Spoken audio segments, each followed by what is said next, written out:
Hello, I'm Daniel. I am going to talk about Zen style meditation today. Zen style meditation. And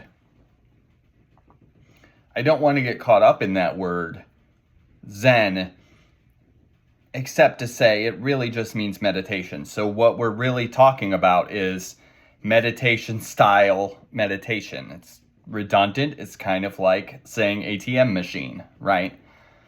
But it's a specific form of meditation that differentiates from some other ones. So that's why I'm using that term, and that's why we're talking about it today. So what is it? First, I'm going to talk about what we're not going to talk about today. And that is, it is not a practice to help us relax. This style of meditation is not to help us relax.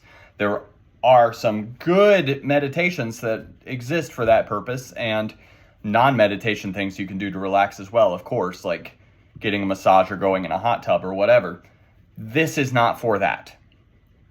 Relaxation may be a side effect of this kind of meditation, but the intention behind it is to help us accomplish some goals and improve things like focus and awareness. The intention behind it is not to help us relax. So, I wanted to get that out of the way. So what else is it not? It's also not a situation where we play music when we meditate. It's not. We want to notice sounds around us in the world, but that's it. Ideally, it should be kind of a quiet situation, okay? And it's not a practice where we do a mantra. I think mantra practices are good, where you recite a sacred syllable over and over, mentally or verbally. Those are good. That's a good concentration practice, but that's not what we're talking about today. And we're also not talking about a visualization practice today, where you sort of imagine you see a clear mirror or a spiritual master or whatever. We're not talking about any of that. What we are talking about in this style of meditation is two things. One, mindfulness of breathing or following the breath. That's where we pay attention to the breath coming into and out of our body. That's to train in concentration. And then the other is open awareness, which sometimes people call that silent illumination, which I think sounds more magical than it is. But actually, the truth is, ordinary life is kind of magical. So maybe silent illumination is a good name for it. But it is a practice where we're not trying to do anything really. We're just noticing what's happening. It's called the method of no method sometimes. It's just trying to be present. And that trains us in awareness. So I'm going to talk about concentration and awareness now. So concentration is what we want to train in to help us focus on the things we want to focus on. The things we want to focus on. So in a normal day-to-day life, what we do often involves being distracted and not being present with our experience, right? If you've ever been in a conversation with someone and you notice you're really not listening to them, you're waiting for your turn to talk, well, that's because you're not focused. And that can even happen with someone you really love. You're not paying attention to what they're saying to you at all, even if what they're saying is something important. You still might be distracted. And that's because we focus on ourselves.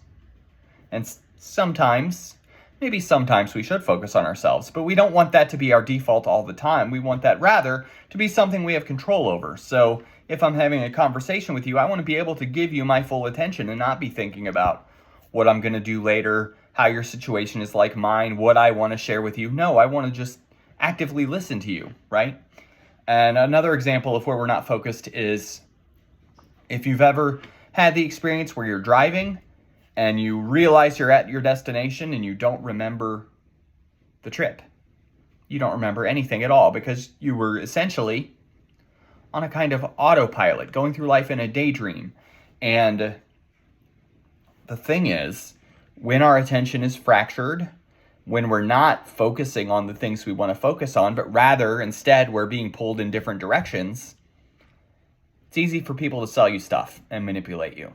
When your attention is fractured, it's easy for people to manipulate you. So I want to have control of my attention so that I have more control of my life, right? So that's what training in attention is really about. So training in concentration, training in attention, I'm sort of lumping those together. We could also call it focus. And it's all like if you've read a book and you realize while you're reading that you have stopped reading and you're just like sort of going through the words and not really paying attention, right? That's what we're talking about too. We want to be able to use our attention more effectively. Okay, so that's number one. That's training in concentration. Number two is training in awareness. Training in awareness. And so why would we want to do that? So we have a better awareness of the world around us. I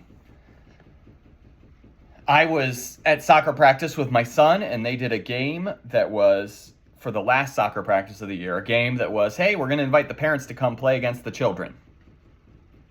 And while we were doing that, I noticed I have a real blind spot in my awareness because I've never played soccer. I don't think, really played a team sport. So I'm out there on the field, and if the ball's in front of me, I see it, and I'm going to turn and face wherever the ball is. But other players on my team, if they're not in front of me, I have no idea where they are. I don't even think to sort of look around and have that kind of full 360-degree awareness. So it happened more than once that a member of my own team collided with me because I didn't know they were there. And so I have a blind spot there. And what I want is to have a more whole perception of the world around me so that I know if someone's right by me, right? And I have a blind spot there. My attention was on the ball and not on a more open attention. A more open awareness of the world around me. It helps us to be aware of things like that where we may have a blind spot, and it helps us see things clearly too. It helps us have a more accurate perception of the world around us. Because the truth is, a lot of the time, we don't see things like they really are. Rather, we see what we expect or what we don't want or things like that. So if you've ever entered a new relationship and you just have expectations it's going to be like your old relationship, especially if you've been hurt and you have trouble trusting people or whatever, right? That's an unclear perception of the world around you, and this is really important. That is bringing baggage to the situation. That's not to say we shouldn't learn from what has happened to us, because we should. And it's not to say we shouldn't learn from the past, because again, we should, but we shouldn't live in the past, right? We should live where we are. So we need to sort of have an educated view about what's happening to us when we're deciding how we want to act in our current situation. That's what I'm talking about. So that is training in awareness.